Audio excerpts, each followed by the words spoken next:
Thank you, Cindy, and good morning, everybody. Again, my name is Bill Stoll. I work for Applied Ecological Services. Many of you probably know us as AES. And I am here this morning to talk about monitoring and management of native vegetation in solar farms.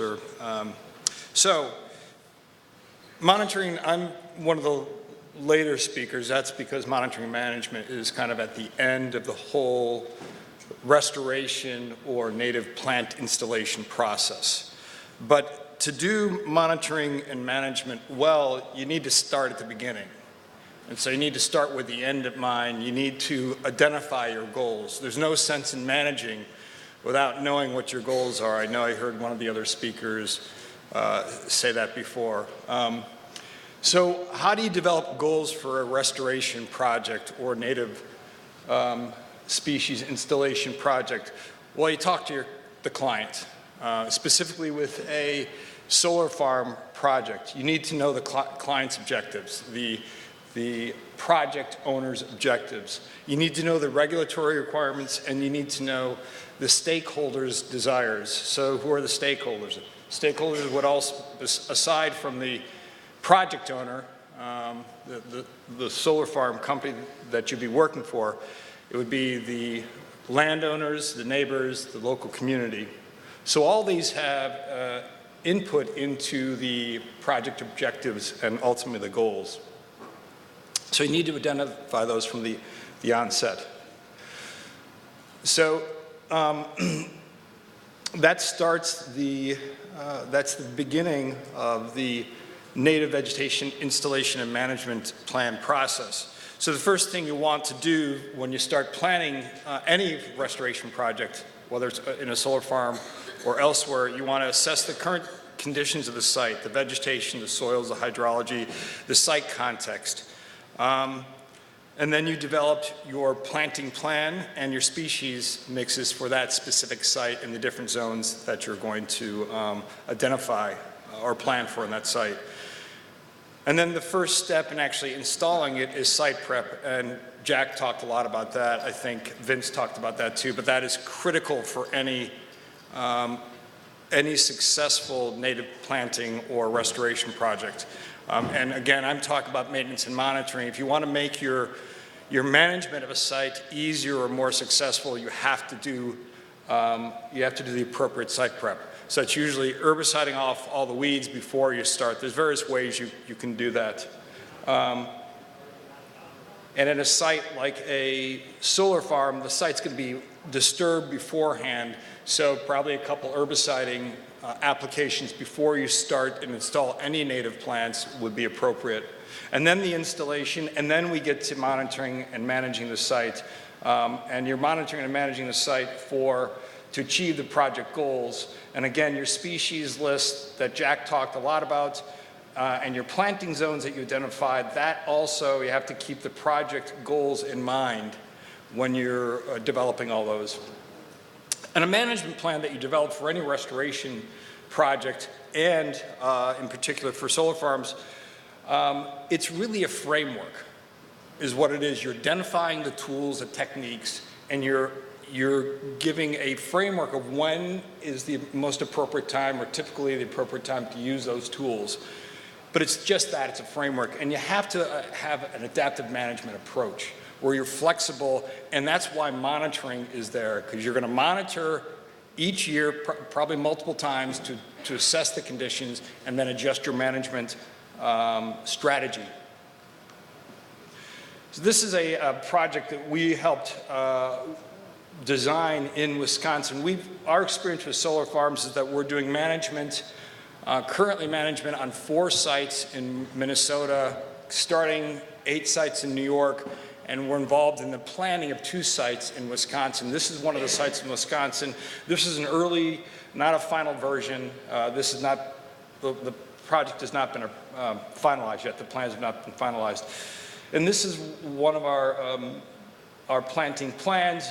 The gray is just a grassy mix. The orange, yellow, and purple identify different mixes. One is a pollinator, a general pollinator mix. One is a high diversity mix. One is a butterfly specific mix with a bunch of milkweeds in it. And this is a cross-section of that plan too, showing where the native plantings are going in between the rows and the arrays.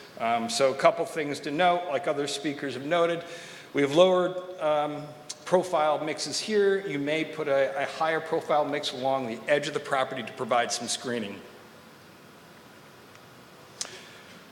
So for management, what do we do for management? Well, as I alluded to earlier, we have a typical toolbox of tools and methods we use in native planting management. And that, as Jack talked about earlier, that includes prescribed burning, spot or herbiciding, and mowing. So we have to adjust our typical approach to management for a solar, for working within a solar array. So what does that mean? That means, well, we can't burn, and there's going to be more mowing. But we'll still be doing some herbiciding, and we'll reseed in areas that may need it. And again, that's where the monitoring comes in play. You're out there assessing the site, determining if there's any remedial work you need to do. So in management, we break it up into kind of two phases. The first phase, the establishment phase, that's the critical phase for establishment, for getting the native seeds, native plants that you're installing established, and getting the weeds under control, the non-native invasive weeds under control. So the goal, so you want to reduce or remove those invasive species and weedy species. And then the fourth, beyond that, after the 3 years, we call that the maintenance phase, and basically you're just trying to keep weeds that you've controlled, you're trying to keep them from recolonizing. So you've seen this before. I think Colleen had this up on her slide too, that native plantings take a while to develop, and they look a little messy and unruly at first, but really in that third year you do see a leap where it just kind of pops. But again, it pops in the third year if you've done the appropriate planning ahead of time and the appropriate site prep and selected the right seed for the right location. So I know I'm going over things that were talked about in earlier presentations, but you can't talk about management unless you put it in the context of the full restoration project. So when we typically do a restoration, prairie restoration, we'll go out and mow 2 or 3 times in the first year to keep the annual weeds, the biennial weeds down. We'll go out and spot herbicide a couple times. Next year you might mow twice, and then just go out and spot herbicide 2 times. Third year, you may mow, but you're probably not going to mow, and then you'll spot herbicide a couple times, and then you start burning. Well, so because we're at a solar farm, we have to adjust that. So again, this is mowing for vegetation management, and then I'll talk about mowing for operational management for the solar farm itself. So we would typically mow maybe 3 times in the first year, a couple times the second year. Again, that prevents, as I just went over, the annuals and the biennials. And it also, what mowing does for an early establishment of a prairie is that the weeds a lot of them are cool season, and they'll come up quicker than the more slowly establishing native species. So you're preventing the weeds from shading out the newly emerging natives. So that's another reason to mow. And because we can't burn, mowing also is helping control weedy or woody invasives as well. Again, how high you mow and what time, well, you want to mow before the annuals and biennials start to set seed. And that's usually when they're about knee high, and you want to mow it to anywhere between 6 and 12 inches. But when you're managing a native planting in a solar farm, I hope you guys can hear me. If you can't hear me, if I walk away from the mic, just somebody raise your hand. When you're mowing or when you're managing a native planting in a solar farm, you have to also do it for operational purposes. You have to keep the vegetation below the solar panels, otherwise it's defeating the purpose. And you start with this in the planning, that you're speccing low-profile native mixes between the rows and the arrays. And typically the panels are 3 feet. I think Colleen's but I know that tracking panels can be as low as 12, 18 inches. That's going to be, any native planting, that's going to be problematic, and you're going to have to mow to keep the vegetation below that. So I agree completely with Colleen's suggestion that if we can have panels at least 30 inches high, 2.5, 3 feet high, that's going to make maintenance a lot easier, a lot more successful, and a lot more cost effective. But as the prairie and the native plantings mature, the vegetation is going to be more robust. During the middle of the season, after it's established, you may have to, depending on the height of the panels and what mix you put in there, you may have to mow more than 3 times just to keep it below the panels. So the equipment, what do we use for mowing? Well, you want to have a mower deck that has the appropriate width depending on the size of the rows between the panels. You're typically using a mower deck, and having one with a swing arm to reach under the panels is really effective. You could use, if the panels are really low, you could use a weed whip under that, but you can imagine, I think it was Colleen talking about the cost when you get people out there to actually do very specific jobs, the cost of maintenance goes way up. So on a larger site, it's just not practical. So raise up the panels. You can use, it's been talked about in previous discussions about the thatch and the potential fire hazard so that may cause. So a way to address that is, as Colleen mentioned, using a mulch mower or a flail mower as well. And we're anticipating, as the solar industry booms and you get more the larger solar farms going in, that there may be specialized equipment just for solar farms being developed. And we're hoping it goes that route. Herbiciding. So the mowing does a great job with the annuals, but you're going to have persistent weeds such as thistle that's going to stick around, and you're going to have to herbicide, spot herbicide. Again, we typically do it 2-3 times first year and once or twice first couple years and once or twice after that. You may have to stump treat some woody invasives that hold on, especially if they're near the panels. But the mowing should take care of most of the woodies, the woody invasives. So again, proper management requires monitoring so we know what's going on in the site. And the reason you monitor is to document the site's performance and to provide feedback and direction to the guys doing, the crews doing the management. There's 2 types of monitoring we do. We do qualitative monitoring and we do quantitative monitoring. So most of the monitoring we'll do for an area like a solar farm would be quantitative. You just go in, you evaluate the conditions, what's the cover, approximately what percent native, non-native, where are the invasive species, are there erosion problems, etc. But if you have certain performance standards, you could do that qualitatively just by going out and observing, but often it requires quantitative data collection. And so in our experience at the sites that we monitor in Minnesota, they have the Minnesota scorecards, and to be certified, I'll actually show those in a moment, but the quantitative data is going to be aligned with when the performance standards kick in. So if they're 3rd-year performance standards, you're going to want to take quantitative the 3rd year. You're probably going to actually want to take them the 2nd year to know where you are so you can prep for the 3rd year. 1st year, it's usually not that informative. So also, someone mentioned NPDES requirements. Part of the monitoring at a solar farm is for your SWIP. You need to go out and make sure there's no erosion after, every 7 days or after half-inch rainfall. And that's actually one of our sites we're monitoring in Minnesota that I think is a winter wheat cover crop there. So it looks like it's pretty good erosion control there. So this is the examples from one of our sites that we're monitoring in, managing and monitoring in Minnesota, the performance standards. And these are driven by the, they're driven, I believe, by the scorecard, the pollinator scorecard that has been adopted by Minnesota, and then in this county, I think it's Stearns County, they require as a condition of the special use permit that they become certified.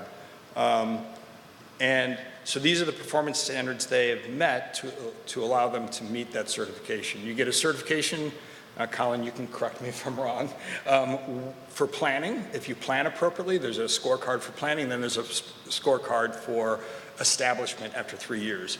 These are the performance standards in one of the sites we're monitoring. So 95% of the site will be vegetated, 75% of the cover will be comprised of natives, and at least 25 native species will be present on the site, and that non-native or invasive species shall not be more than 5%. Here's the Illinois, or the version I could find, the draft version. And so some of the things that are, this is the Illinois Pollinator Habitat Planning Scorecard. So this is what you're basically scoring your plan. And again, there's another one 3 years later.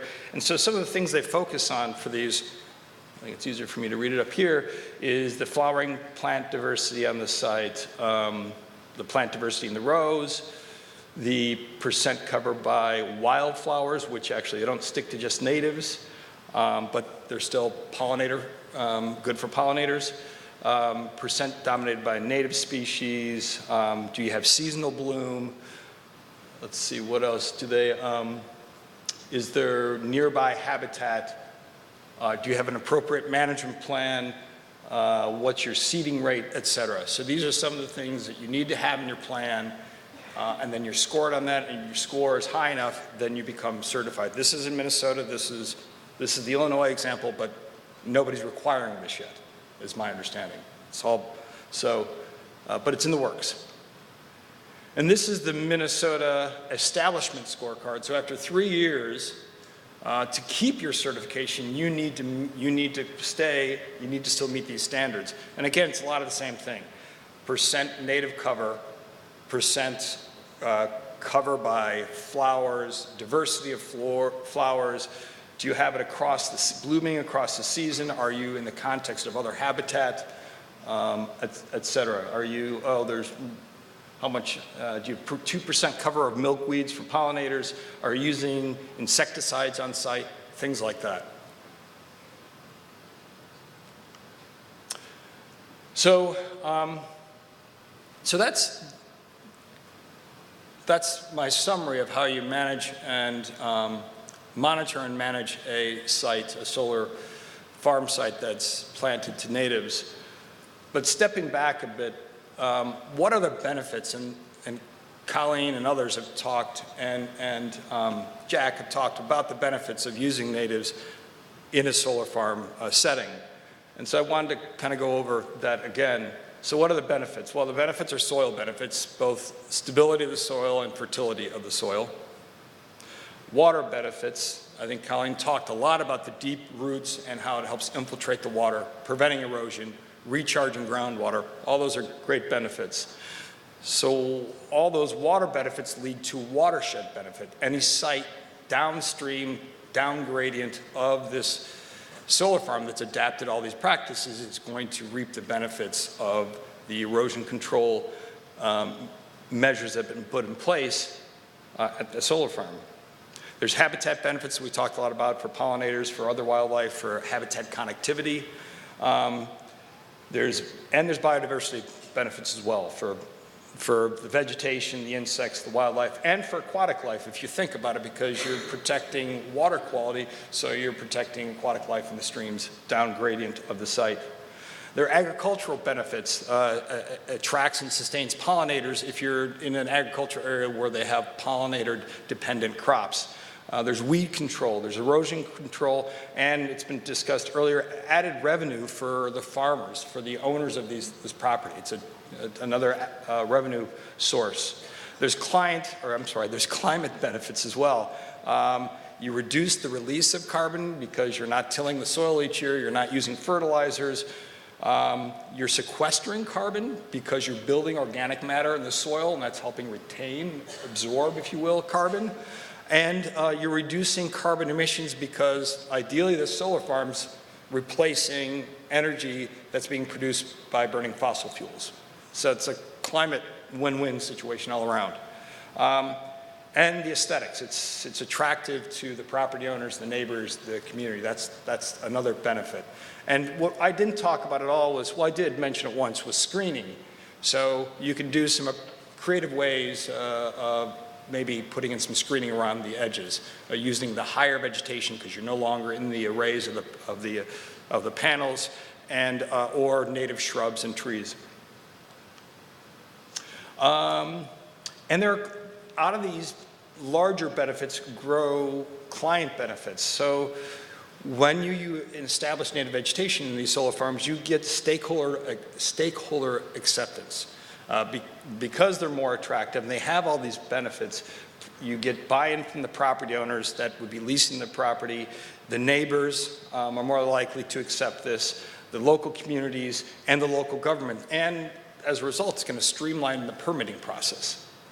It improves stormwater management and any costs associated with that, and lower maintenance costs because you're not going to be mowing turf.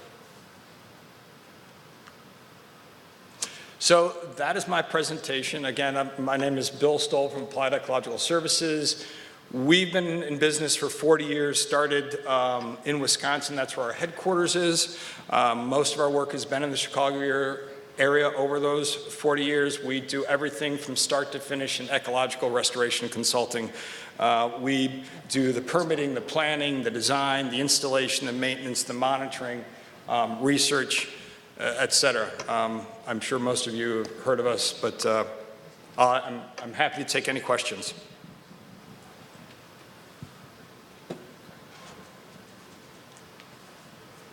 Thank you. So my question, it's been mentioned a couple of times and you just touched on it, is doing the taller natives as screening, but how do you control their seeds from going into your solar array area? That's a really good question because I've seen it myself. I had help. Yeah, that's a really good question. So there are some natives that are particularly aggressive, big blue stem, and even Indian grass. So you may want to stay away from those and maybe plant switchgrass. The tall grasses are really aggressive. Yeah, sure. Any of the taller forbs would be good too. There's a whole array of what you could do a higher forb ratio, which aren't as aggressive as the grasses. That's a good suggestion. Yep. Just along those lines, perhaps maybe not silphiums, other species that might get overly aggressive. I guess, do you have opinion on silphiums or other species that can really take hold? Because I've seen species lists specific for screening that include a lot of species that I would consider aggressive, and it kind of makes me nervous that these things are out there. Would you consider silphiums to be inappropriate? Not as aggressive as the grasses, yeah. But yeah, sure. You see silphiums, you see them in swaths. Right. They seem to spread. But the tall grasses I've seen just take off. Right. Yes, that's have to be looked at closely. What species you select for the screening, for sure. Over here. Sure. More of a statement and not a question. My name is Kara Downen. I'm with the Soil and Water District in Knox County. But we do a lot of planning for CRP, so pollinator habitat for a CRP planting conservation reserve program. And as far as the farm bill goes, we are not allowed to put switchgrass in a pollinator habitat mix because it's more of a sod forming grass, and we find our experience has been that it's been more aggressive and it'll take over any of the forbs that you plant. So with what we are allowed to do with farm bill mixes is just the clump bunch grasses. But yeah, big blue stem is not one of them either. So just wanted to point that out. Yep, at least thank from you. our experience. Good point. Yeah, good point. Bill, one other thing about screening, I was just reminded that our county ordinance requires native trees and shrubs. So a fairly limited palette for us to choose from there. I guess, do you have any thoughts that you'd like that you could recommend as far as native trees and shrubs that could meet the screening requirements? That's a good question. I mean, you could use viburnums, you could use dogwoods. Those established pretty easily. Okay, I'm being told they require 4 feet tall at time of installation. It has to be 4 feet tall 4 feet tall at time of installation. as a shrub. That's tough to do. So you may want to think about that requirement. Well, Yeah. and even availability was another concern. Yeah, that's going to be tough. Yeah. Yeah, I'm service berry. I have service berry at home, so that's a good one too. Yep. Yeah. I was just going to address that question. We've proposed cardinal dogwoods on our solar sites that are in McHenry County, which meet the native planting requirements. Okay. They were 4 feet tall at installation. Is that what you're saying? Well, if our site is chosen, they will have to be, but yeah, the cardinal dogwoods are, I mean. If you count the pot, I think you can get 4 feet. Yeah, so, but I mean, they're hardy, they're red in the winter, they're green in the summer, and they do very well in this climate. They do well in Minnesota and Wisconsin, so, yeah. Great. Okay, that's the last of our questions for Bill. Thank you very, very, very much, Bill, for all your information. You're welcome. Everybody had a